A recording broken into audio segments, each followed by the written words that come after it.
आप सभी का स्वागत है निष्काम एजुकेशन पर। इस वीडियो में हम छत्तीसगढ़ का करंट अफेयर जो कि हमारा पार्ट 2 है, ठीक है, पार्ट 2 है, इसको करने वाले हैं। इसमें कुल टोटल हम 15 क्वेश्चनों को देखेंगे, ठीक है। आप उन सभी क्वेश्चनों का जो है डिटेल एनालिसिस कर सकते हैं, ठीक है। चलिए बढ़ते हैं और क्वेश्चन शुरू करते हैं। छत्तीसगढ़ का पहला रॉक गार्डन निर्मित किया गया है, तो बताना है आपको छत्तीसगढ़ का पहला रॉक गार्डन कहाँ बनाया गया है। ये बहुत ही चर्चे में था, जो बहुत ही हाईलाइट था, उसी को हम लोग ले रहे हैं। इसके बाद जो है हम लोग विधानसभा चुनाव से इसी संबंधित हम लोग जो है एमसीक्यू करने वाले हैं, तो उसको जो है आप लोग बिल्कुल देखिएगा, ठीक है। बहुत ही इंपॉर्टेंट होने वाला रहेगा वो जो है वीडियो आपके पेपर के लिए, ठीक है। तो इसको करिए। सबसे पहले छत्तीसगढ़ का पहला रॉक गार्डन निर्मित किया गया है, तो क्या रामाराम में निर्मित है या कांगेर घाटी में, जगदलपुर में या बारसूर में? तो इसका करेक्ट आंसर हो जाएगा रामाराम सुकमा, ठीक है। रामाराम सुकमा जिले में जो है इसको निर्मित किया गया है, स्थापित किया गया है। ये बहुत ही चर्चे में था रॉक गार्डन, ठीक है। देखिए सुकमा में जो है रामाराम क्या है, राम वनगमन के तहत जो है इसको चिन्हित किया गया है 10वें नंबर का। इसके अलावा रामाराम में जो है केवटिन माता केवटिन माता नहीं, चिटमिटिन माता का मंदिर है, ठीक है। चिटमिटिन माता का मंदिर है, कहाँ है? तो रामाराम में, ठीक है।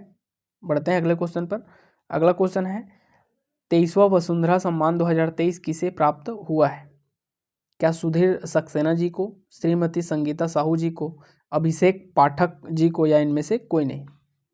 तो 23वां वसुंधरा सम्मान 2023 से जो है मिला है श्री सुधीर सक्सेना जी को, ठीक है। सुधीर सक्सेना जी को जो है वसुंधरा सम्मान 2023 प्राप्त हुआ है। जितने भी करंट अफेयर है आप उसको बिल्कुल, अगर कॉपी में नहीं लिखे हुए हैं तो एक जगह लिख लीजिए। ज़्यादा है नहीं कंटेंट, थोड़ा है, बस पढ़ना है और आपको विधानसभा पढ़ना है, ठीक है। अगला क्वेश्चन है 3 नंबर का क्वेश्चन, राष्ट्रीय वीरता पुरस्कार से निम्न में से किस व्यक्ति को पुरस्कृत किया गया है? ठीक है, 2023 की बात हो रही है। तो 2023 में राष्ट्रीय वीरता पुरस्कार से किस व्यक्ति को पुरस्कृत किया गया है? तो एक ही व्यक्ति को किया गया था, और वो था कौन? ऑप्शन में सीताराम यादव, ठीक है। इनको जो है पुरस्कृत किया गया था। बढ़ते हैं अगले क्वेश्चन पर। अगला क्वेश्चन है प्रधानमंत्री राष्ट्रीय बाल पुरस्कार 2023 से किसे सम्मानित किया गया है? तो ये भी जो है एक ही व्यक्ति को किया गया है। देखिए 3-4 व्यक्ति को करेंगे तो वो जो है थोड़ा सा कम इम्पॉर्टेंट हो जाता है, या बहुत लोगों को करेंगे तो कम इम्पॉर्टेंट हो जाता है। लेकिन प्रधानमंत्री राष्ट्रीय बाल पुरस्कार है और एक व्यक्ति को ही किया गया है, इसलिए यह इम्पॉर्टेंट हो जा रहा है। इसका करेक्ट आंसर होगा option number C, Aditya Pratap Singh Chauhan, ठीक है। बढ़ते हैं अगले क्वेश्चन पर। अगला क्वेश्चन है हाल ही में किस विश्वविद्यालय को राष्ट्रीय ई गवर्नेंस पुरस्कार स्वर्ण 2023 से पुरस्कृत किया गया है? एकदम इम्पॉर्टेंट लिख लीजिए इसको, या वेरी इंपॉर्टेंट करेंगे तो कर लीजिए। ये जो है पेपर में पूछा जा सकता है, ठीक है। हालांकि पिछले सरकार में जो है इसको ई गवर्नेंस मिला था, लेकिन मिला तो था, है ना। क्या इंदिरा गांधी कृषि विश्वविद्यालय को मिला था, सुंदरलाल शर्मा विश्वविद्यालय, या रविशंकर शुक्ल विश्वविद्यालय, या फिर छत्तीसगढ़ महाविद्यालय? तो इसका करेक्ट आंसर होगा इंदिरा गांधी कृषि विश्वविद्यालय। हमेशा चर्चे में रहता है, इसी को ही जो है राष्ट्रीय ई गवर्नेंस पुरस्कार मिला है, ठीक है। अगले क्वेश्चन पर आते हैं। अगला क्वेश्चन है अमृत भारत स्टेशन योजना के तहत छत्तीसगढ़ के कुल कितने स्टेशनों को शामिल किया गया है? देखिए ध्यान दीजिएगा, यहाँ पर कुल पूछा है ना, ठीक है। तो क्या 7 रेलवे स्टेशनों को, 32 रेलवे स्टेशनों को, या 20 रेलवे स्टेशनों को, या इनमें से कोई नहीं?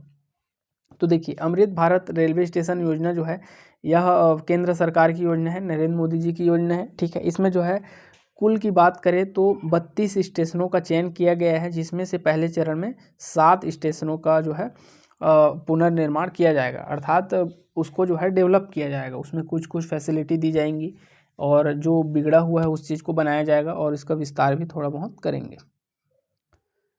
आते हैं अगले क्वेश्चन पर। अगला क्वेश्चन है राष्ट्रपति श्रीमती द्रौपदी मुर्मू जी का छत्तीसगढ़ में आगमन तिथि रहा है? तो श्रीमती द्रौपदी मुर्मू जी जो है हमारे छत्तीसगढ़ कब आई थी? तो क्या 31 अगस्त को, 1 सितंबर को, 2 सितंबर को, या इनमें से कोई नहीं? तो आप सभी को पता होगा 31 अगस्त को इनका जो है छत्तीसगढ़ प्रवास था, ठीक है, और आई थी, और हमारे छत्तीसगढ़ में बहुत जगह इन्होंने ये जो है घूमी थी और यहाँ का जो है तारीफ़ की थी। ठीक है, अधिकतम समय जो है वह महंत घासीदास संग्रहालय में इन्होंने ये जो है रुकी थी वहाँ पर। ठीक है, वहाँ पर बहुत सारी मूर्तियों को उनका ब्यौरा कर रही थी। बढ़ते हैं अगले क्वेश्चन पर। अगला क्वेश्चन है नवीनतम super critical thermal power station Korba की कुल विद्युत क्षमता कितनी है। देखिए, सुपर क्रिटिकल पर आधारित हमारे छत्तीसगढ़ में कुल एक ही प्लांट था। ठीक है, और वो था कौन सा, अपना बीएसपी का सीपत वाला। ठीक है, बीएसपी का सीपत वाला, जिसकी विद्युत क्षमता कितनी थी, कितनी विद्युत क्षमता थी, वो आप मुझे कमेंट करके बताइएगा। ठीक है, जिनको पता है। और अभी ये दूसरे नंबर का super critical thermal power station Korba में स्थापित किया गया है। इसका विद्युत क्षमता पूछा गया है, तो क्या 1000 मेगावाट है, 500 मेगावाट है, 1320 मेगावाट है या 2600 मेगावाट है। तो इसका करेक्ट आंसर होगा ऑप्शन नंबर सी, 1320 मेगावाट है। ठीक है, इसमें 2 जो है यूनिट लगाया गया है। ठीक है, बढ़ते हैं अगले क्वेश्चन पर। अगला क्वेश्चन है छत्तीसगढ़ के नवीनतम वित्त मंत्री का पदभार किन्हें सौंपा गया है। तो देखिए, ये बहुत ही इंपॉर्टेंट क्वेश्चन है। मैंने आपको पहले भी बोला है कि विधानसभा और 13 कैबिनेट मंत्री में से जितने भी क्वेश्चन बन सकते हैं आप बिल्कुल सबको रट लीजिए, पढ़ लीजिए, और यहाँ से क्वेश्चन तो आने ही आने हैं। हमेशा जो है वित्त मंत्रालय जो है, वित्त मंत्री का पदभार जो है मुख्यमंत्री संभालते थे। इस बार जो है किसको दिया गया है, ओपी चौधरी जी को इसका पदभार दिया गया है। ठीक है, ये कहाँ के हैं, रायगढ़ क्षेत्र के निर्वाचन क्षेत्र से। बढ़ते हैं अगले क्वेश्चन पर। अगला क्वेश्चन है निम्न में से कौन सा एक असंगत है। तो एक तरफ दिया है कैबिनेट मंत्री और दूसरी तरफ दिया है उनके कौन सा उनका विभाग है उसको, तो श्री केदार कश्यप वन मंत्री। तो ये एकदम बिल्कुल सही है, हमको असंगत को ढूंढना है। दूसरा दिया है बृजमोहन अग्रवाल जी, संस्कृति मंत्री, ये भी एकदम करेक्ट है। तीसरा दिया है रामविचार नेताम जी, सहकारिता मंत्री। तो यहाँ पर ये गलत हो जाएगा, मतलब असंगत यही है, तो अपना करेक्ट आंसर यही हो जाएगा। ठीक है, अरुण साव नगरीय प्रशासन मंत्री, ये भी एकदम सही है, ये गलत हो जाएगा ना यहाँ पर। देखिए, सहकारिता मंत्री जो है वह केदार कश्यप जी हैं। ठीक है, वहीं बात करें तो रामविचार नेताम जी की, तो ये जो है अल्पसंख्यक मंत्री है, अल्पसंख्यक मंत्री। इसके अलावा जो है आदिम जाति, ठीक है, अनुसूचित जनजाति जाति, ये सभी के मंत्री हैं रामविचार नेताम जी। ठीक है, इनका जो है निर्वाचन क्षेत्र बलरामपुर है। बढ़ते हैं अगले क्वेश्चन पर। हाल ही में रामपुर जलाशय से लिथियम भंडार होने की पुष्टि हुई है, यह किस जिले में स्थित है। आप सभी को पता होगा लिथियम के बहुत सारे भंडार हमारे छत्तीसगढ़ में मिले हैं, उन्हीं में से एक स्थान है रामपुर जलाशय। यह किस स्थान पर, किस जिले में स्थित है, क्या कोरबा में, रायगढ़ में, महासमुंद में या बस्तर में। तो इसका करेक्ट आंसर होगा option number A, Korba. Korba में जो है यह रामपुर जलाशय रामपुर बेसिन के आसपास पड़ता है। ठीक है, बढ़ते हैं अगले क्वेश्चन पर। अगला क्वेश्चन है नीति आयोग की रिपोर्ट के अनुसार छत्तीसगढ़ से लगभग कितनी संख्या में लोग बहुआयामी गरीबी से बाहर निकले हैं। तो बताना है आपको, नीति आयोग की रिपोर्ट के अनुसार छत्तीसगढ़ से लगभग कितनी संख्या में लोग बहुआयामी गरीबी से बाहर निकले हैं। तो क्या 15 लाख की संख्या में, 25 लाख की संख्या में, या 30 लाख या 40 लाख। तो इसका करेक्ट आंसर होगा, जीके का क्वेश्चन है, अभी वर्तमान करंट अफेयर का ही है, तो ये 40 लाख बहुआयामी गरीबी से बाहर निकले हैं। ठीक है, आते हैं अगले क्वेश्चन पर। अगला क्वेश्चन है छत्तीसगढ़ राज्य महिला उद्यमिता नीति लागू की गई है। ये बहुत ही इंपॉर्टेंट क्वेश्चन हो सकते हैं, इंपॉर्टेंट आईएमपी डाल सकते हैं। तो ये जो है डायरेक्ट याद रखिएगा, अभी ये तीनों ऑप्शन में से कोई नहीं है ना। ठीक है, अभी 2023 अभी चला गया। ठीक है, तो 2023 से 2028 तक का ये जो है महिला उद्यमिता नीति लागू की गई है। ठीक है, 5 साल के लिए।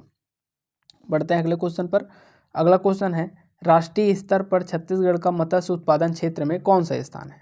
तो देखिए, मत्स्य उत्पादन और मत्स्य बीज उत्पादन, ठीक है, दोनों अलग अलग बात होता है।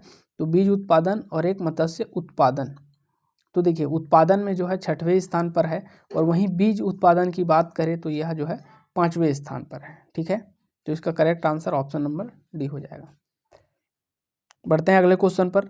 आज का अंतिम क्वेश्चन है 15वें नंबर का क्वेश्चन इस वीडियो का। हाल ही में खोज की गई घोड़ाधार जलप्रपात किस पहाड़ी पर स्थित है। तो बताइए, क्या रदन की पहाड़ी पर, शिशुपाल पर्वत पर, सिहावा पहाड़ पर या गौरागढ़ की पहाड़ी पर कहाँ स्थित है घोड़ाधार जलप्रपात?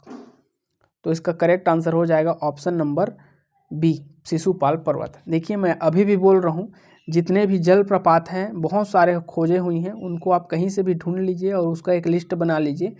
यहाँ से क्वेश्चन एक न एक आ सकते हैं इस बार, ठीक है। तो वीडियो के अंत तक बने रहने के लिए बहुत बहुत धन्यवाद, ठीक है। किसी प्रकार का डाउट होगा तो आप जो है कमेंट में पूछ सकते हैं, ठीक है। और वीडियो के अंत तक बने रहने के लिए बहुत बहुत धन्यवाद। मिलते हैं अपने अगले वीडियो में।